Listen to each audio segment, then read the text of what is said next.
যারা কোরআনকে মহব্বত করে, যারা কোরআনকে ভালোবাসে, কোরআনের ভালোবাসা যাদের অন্তরে আছে, যাদের ভিতরে কোরআনের মহব্বত আছে, রব্বুল আলামিন বলেন এই কোরআন কিয়ামতের ময়দানে তোমাকে সুপারিশ করে আমার থেকে নিয়ে তোমাকে জান্নাত পর্যন্ত পৌঁছায় দেবে। সুবহানাল্লাহ। দুই হচ্ছে রোজা, সিয়াম।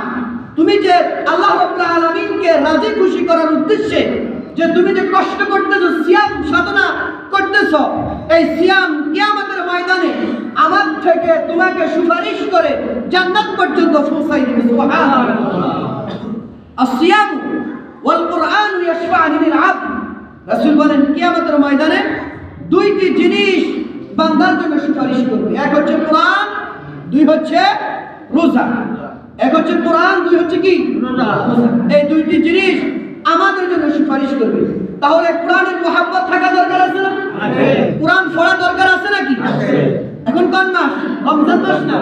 কোরআন নাজিলের মাস না? তাহলে কোরআন পড়া দরকার আছে কি? আছে। রোজা তো রাখতেছি নাকি? তাহলে এই দুইটি জিনিস আমাকে আপনাকে সুপারিশ করে কিয়ামতের ময়দানে জান্নাত পর্যন্ত পৌঁছে দেবে। সুবহানাল্লাহ।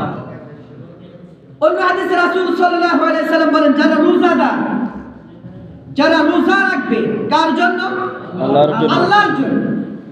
রব্বুল আলামিন বলেন এই রোজাদারকে আল্লাহ রব্বুল আলামিন একটি গেট দিয়ে প্রবেশ করাবে, যে গেটটা হবে জান্নাতের মধ্যে সবচাইতে পরিপাটি গেট। সুবহানাল্লাহ।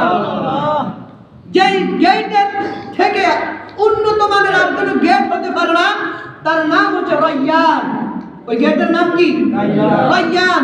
রাসূল বলেন যারা রোজাদার তাদেরকে রায়্যান নামক গেট দিয়ে প্রবেশ করানো হবে। যখন তারা রোজাদাররা রায়্যান নামক গেট দিয়ে প্রবেশ করবে, আজীবনের জন্য তাদের পানির তৃষ্ণা মিটে যাবে। সুবহানাল্লাহ। আসতে বললেন সুবহানাল্লাহ, তো আসতে বললেন সুবহানাল্লাহ। কার কাছে